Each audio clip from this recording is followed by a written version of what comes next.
Of mirrors I saw.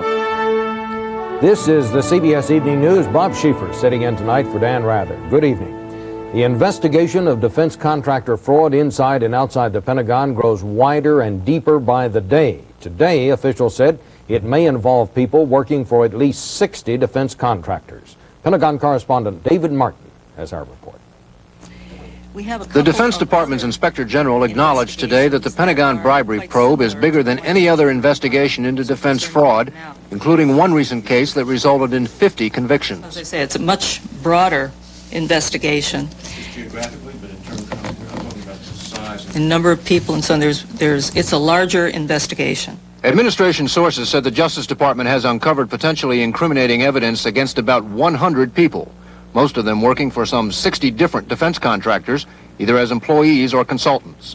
Government sources say the consultants were the kingpins of the operation, bribing government officials for inside information and selling it to contractors. The payments to government officials were sometimes less than $100, while the consultants were making tens of thousands of dollars. It's a fast-moving investigation which even the president is trying to catch up with. I'm asking them to come and have an arrangement. They're coming over to give me a full report and bring me up to date. After a meeting with the Secretary of the Navy, the chairman and vice chairman of the Senate Armed Services Committee announced they would hold what are sure to be highly publicized hearings into the way the Pentagon purchases weapons. We will have hearings, and we will be giving oversight to the investigative process, but we will not have hearings on the investigations. We will not do anything to interfere with the investigations. We will not do anything that will make the prosecution more difficult. We're looking at the existing framework of laws, the existing rules and regulations on procurement. So far, the highest-ranking Pentagon officials suspected of bribery are Dr. Victor Cohen of the Air Force and James Gaines of the Navy. And investigators say they do not expect the scandal to go any higher within the Defense Department. Some of the targets of the investigation have been confronted with their own words from wiretap conversations and have begun cooperating with the Justice Department, a process that could yield still more suspects. David Martin, CBS News, the Pentagon.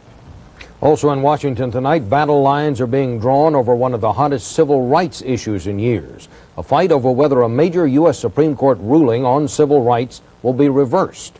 Law correspondent Rita Braver reports. An extraordinary coalition of 59 senators, 100 House members, 47 state attorneys general, and 112 civil rights organizations has joined together to ask the Supreme Court not to overrule a landmark civil rights decision. Last April, the Supreme Court astonished the legal community by announcing it would reconsider its 1976 decision in the case of Runyon versus McCrary. In that case, the court ordered integration of this Virginia private school under a post-Civil War statute that banned discrimination in the enforcement of private contracts.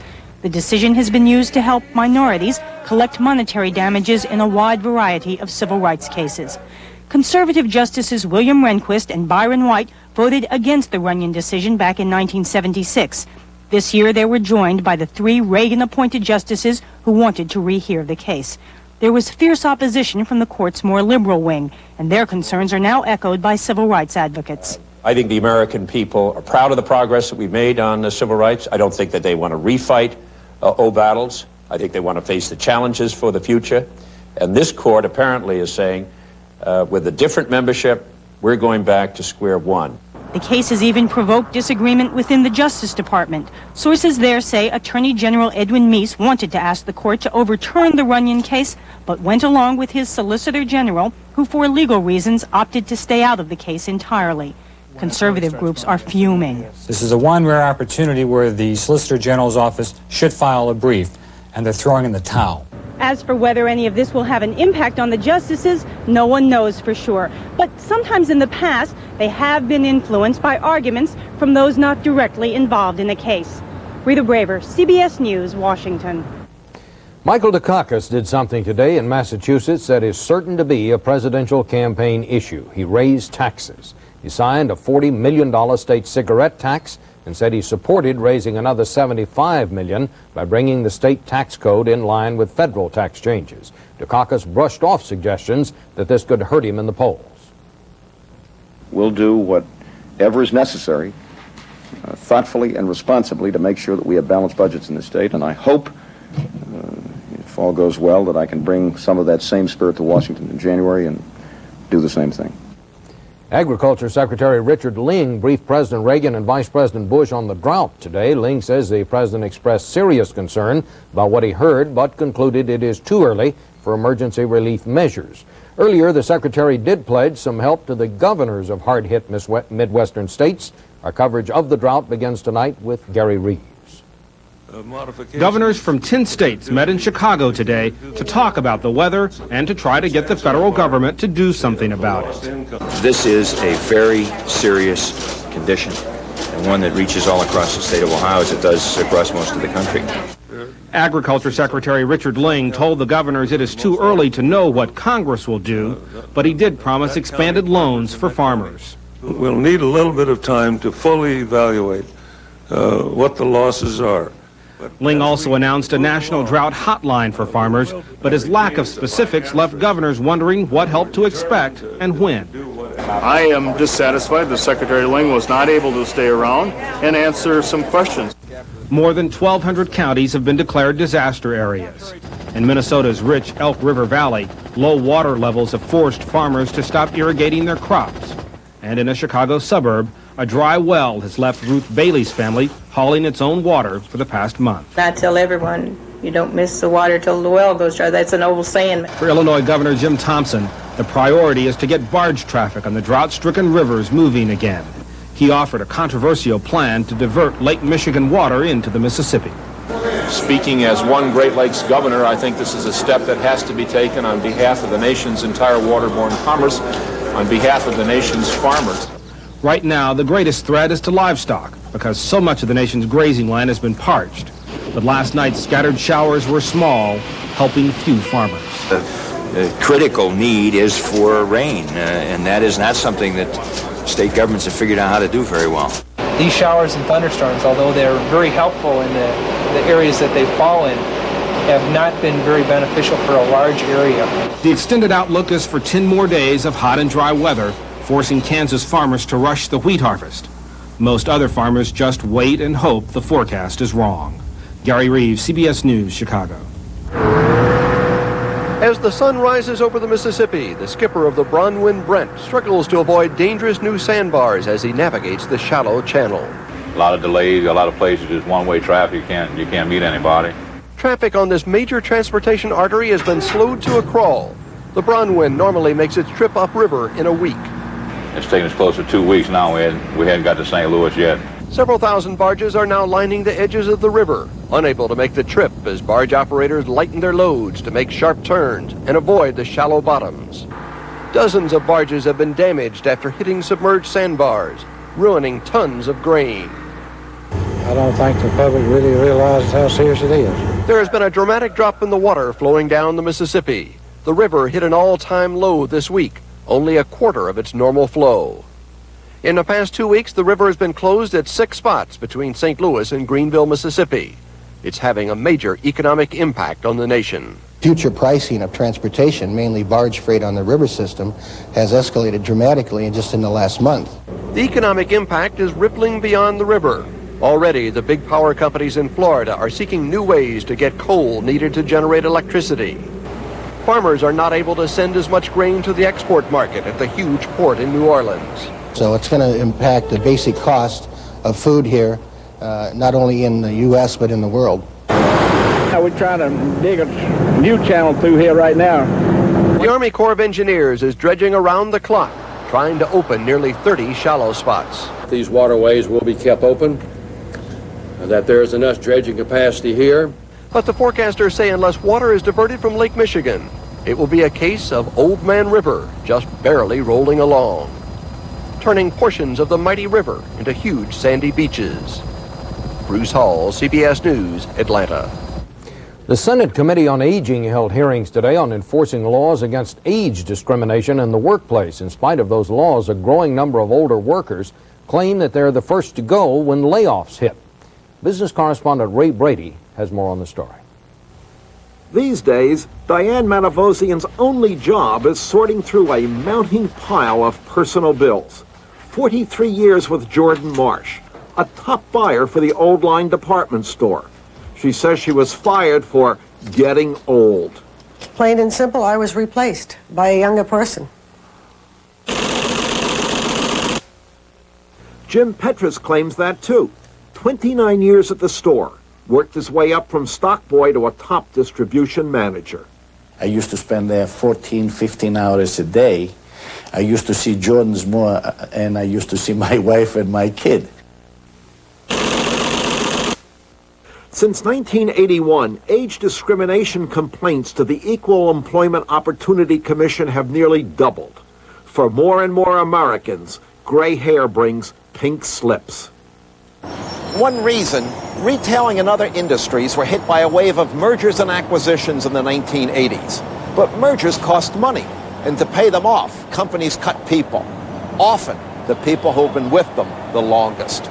Everything that we see indicates that the reflexive reaction of business when they need to cut back is to look at older workers. At Jordan Marsh, some of the 300 who were fired are getting ready to sue. When Canadian raider Robert Campo acquired their company, they say, he slashed costs and oldsters. Company executives, who would not go on camera, admit the store is being streamlined, their term, but they deny discrimination. Still, labor experts say firings like this upset the delicate trust between employer and those who remain on the job. Listen to Lee Slayton. He was a top executive at Jordan Marsh. Loyalty, as I used to know it, was a two-way street between the management of the company and the so-called worker in the company. But loyalty doesn't mean a thing today. So, many young workers of today may be asking, tomorrow, will this be me? It was awful.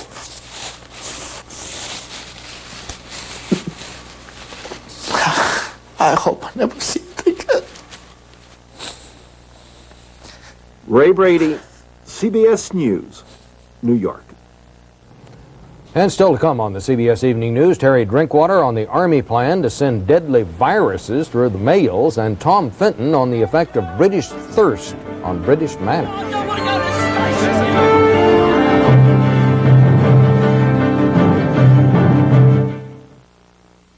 It's a first. The fantastic 59-cent sale at Color Tile. Hundreds of products are on sale starting at 59 cents. Beautiful ceramic floor tiles like this, just 59 cents. Handsome imported ceramic wall tiles like this one, just 59 cents each. Dramatic vinyl floor tiles, just 59 cents. And Armstrong sheet vinyl as low as 59 cents a square foot. It's all at Color Tile's fantastic 59-cent sale, but only till Sunday. Bring the beauty home. Color Tile. I was practicing my hook shot when she walked in. Looks like we're working together. Brains, talent, she had everything. This story's hot. Including bad breath. Something wrong? I moved to the right, the left. There was no escape. Excuse me. Somebody like her. How could I forget Scoop? Bad breath germs, goodbye. Wow, I'll show him. Oh no, not again. Hi. Her breath. I figured it out. Right. For a positive reaction, the power of Scope. Now that we cleared the air, we could finally get down to business. Now for indigestion, gas, introducing new extra strength Malox Plus. It neutralizes more than any leading antacid and dissolves gas. Nobody does as much as new extra strength Malox Plus. This man takes vacations for a living. Don't let him take yours. So don't carry cash. Carry American Express traveler's checks. Don't leave home without them. Pope John Paul began his second visit in 5 years to Austria today. This time his visit took on special interest because of the controversial character of Austria's president. But the Pope sought to distance himself from Kurt Waldheim and the shadow of his Nazi past. Doug Tennell reports. President Kurt Waldheim welcomed the Pope today in a ceremony that offered a rare glimpse of a smiling and seemingly relaxed Austrian leader.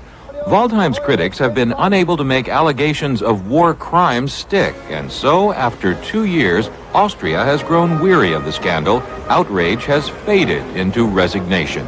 Even the political class, even the people who support Waldheim in private tell it's a horrible thing that we have this guy, but what can we do, and so on.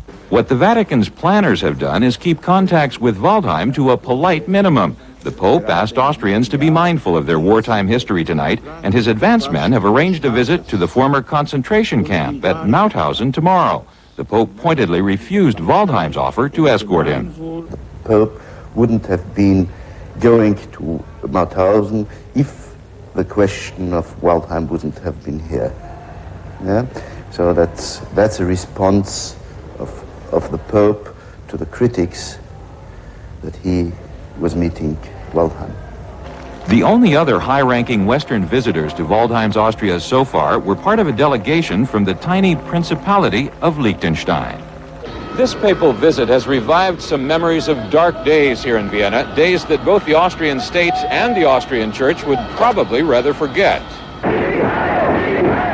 When Adolf Hitler rolled into Vienna 50 years ago, he was welcomed by the crowds and embraced by the Catholic Church. The Archbishop of Vienna, Theodor Innitzer, appealed to Catholics to support the Nazis in a letter, signed it with the infamous Heil Hitler, and later posed for photographers as he voted in favor of Austria's union with Hitler's Reich. Many people tried to conform a little bit, more or less, and thought, well, it will pass. With the Pope here and Austria focused on his visit, Kurt Waldheim looked today like a man who believes the worst may be over, that even now, 50 years later, it will pass. Doug Tennell, CBS News, Vienna. There was another round today in the spy squabble between Canada and the Soviet Union. Canada expelled or barred 2 more Soviet envoys. This brings to 19 the number of Soviets banned from Canada since Tuesday.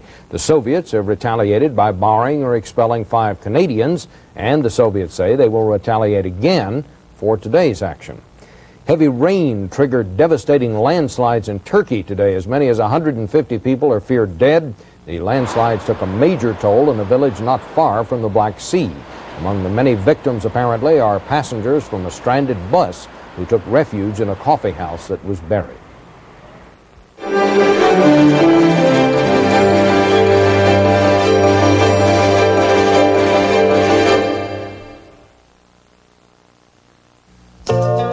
For all your pet means to you, shouldn't you give him and your family protection against fleas and ticks?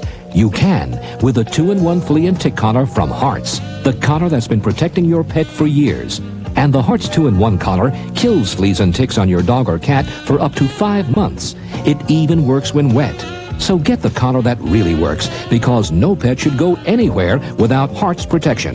The Hearts 2-in-1 collar, protection against fleas and ticks. It's Lobster Fest time at Red Lobster. We know what you love the most. At our Lobster Fest, we do lobster best.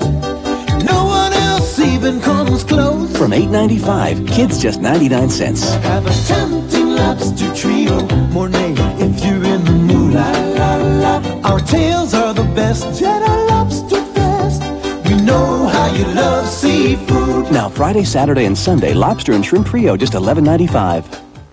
To stack up the Total's vitamin nutrition, it takes almost 3 bowls of Special K. I'll have shredded wheat. 12 bowls. Separate checks, please. Total has 100% of 9 vitamins and iron and is rich in calcium. That's a stack of nutrition in just 1 bowl. You know, Canon's new personal zoom copier can magnify my image. Or cut you down to size. And Canon cartridges sure make it easy to maintain, which makes this PC7 the newest star in my family. Guess you can't pick your relatives. Personal copiers for every personality.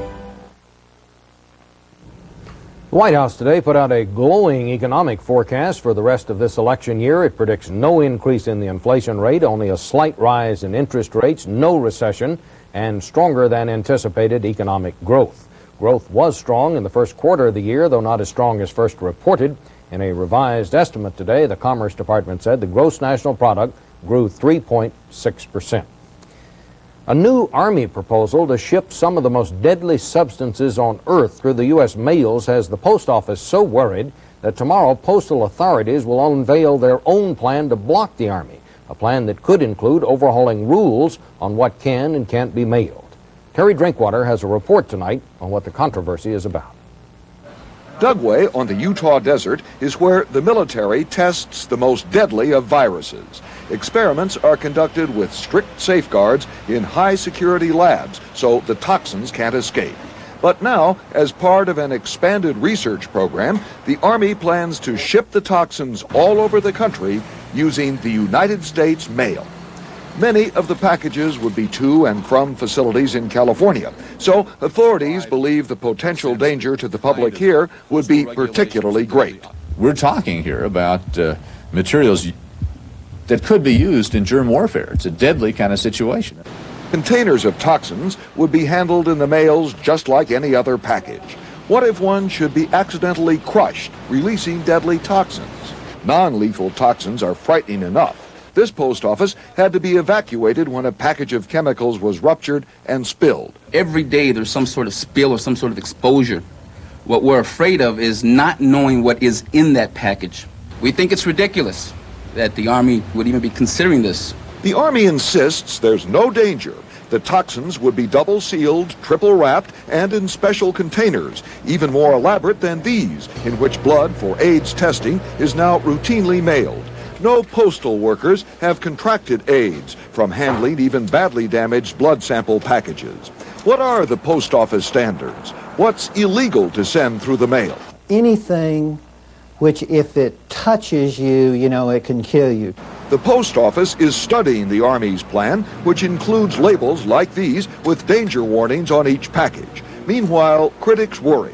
What would happen if one of the deadly containers were delivered to the wrong address and then opened?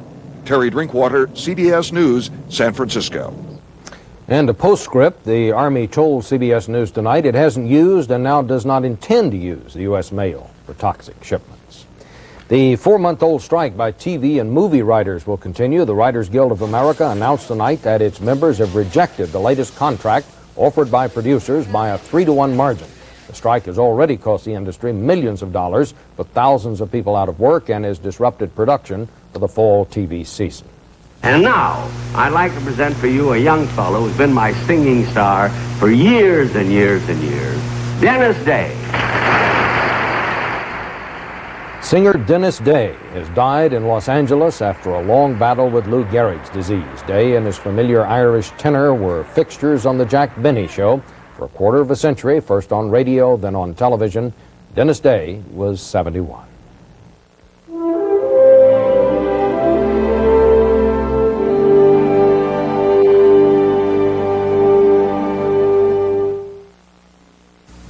Headaches, backaches. The pain reliever unbeaten for all these everyday ailments is Tylenol. And Tylenol won't irritate your stomach like aspirin or even ibuprofen can. So choose Tylenol. It's tough on pain, easy on your stomach. Just a sprinkle. A day helps keep odor away. And now with new unscented, Shower to Shower has 4 ways to help you feel drier and fresher between showers. Have you had your sprinkle today? Take a look around you. It's a time to put the best to work for you. And here's our action warranty. We're the best at what we do. We're the ones coming through for you. Let's get together. Down forever. Great.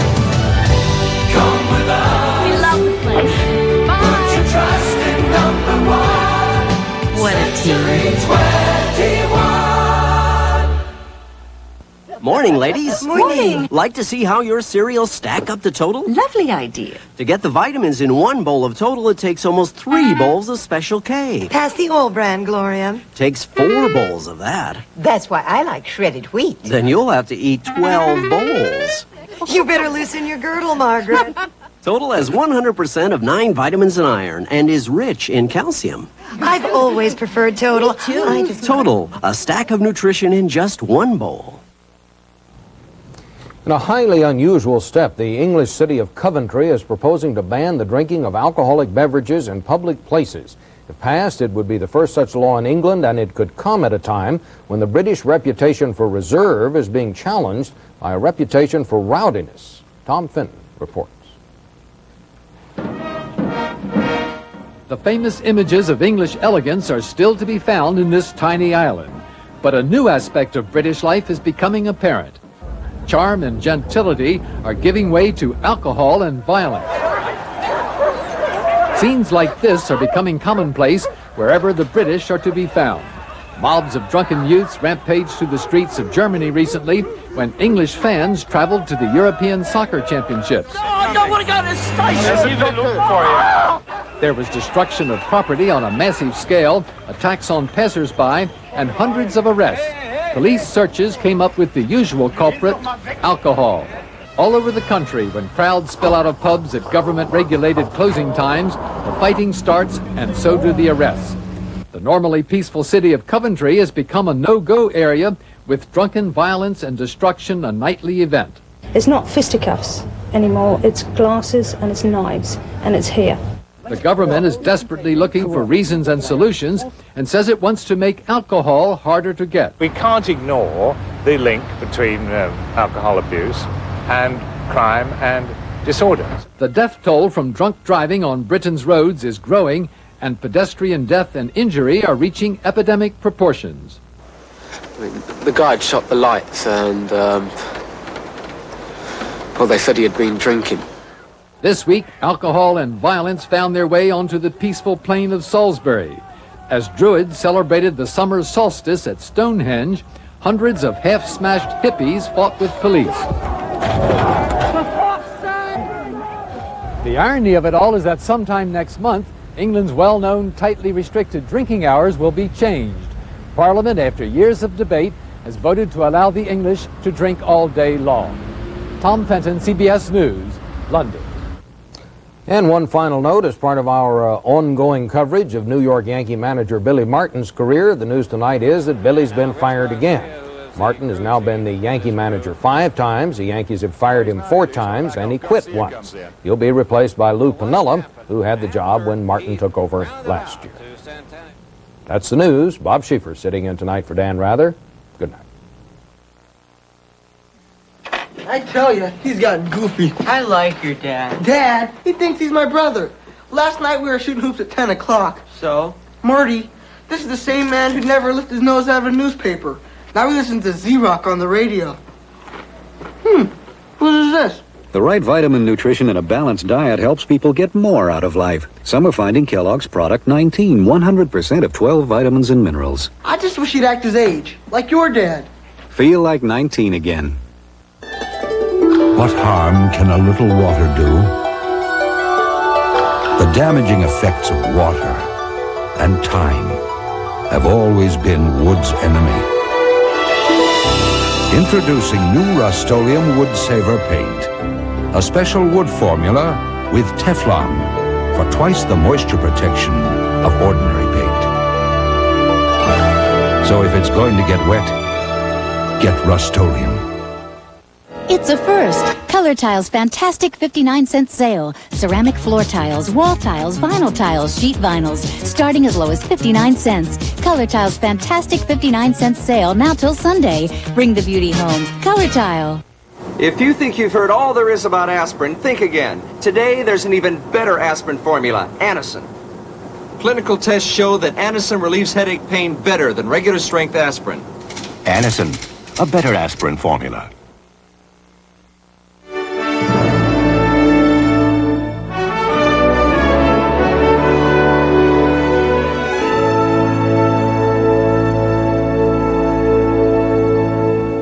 Where were you the second week of August, 1969? Charles Kuralt looks back at one historic week in Try to Remember tonight.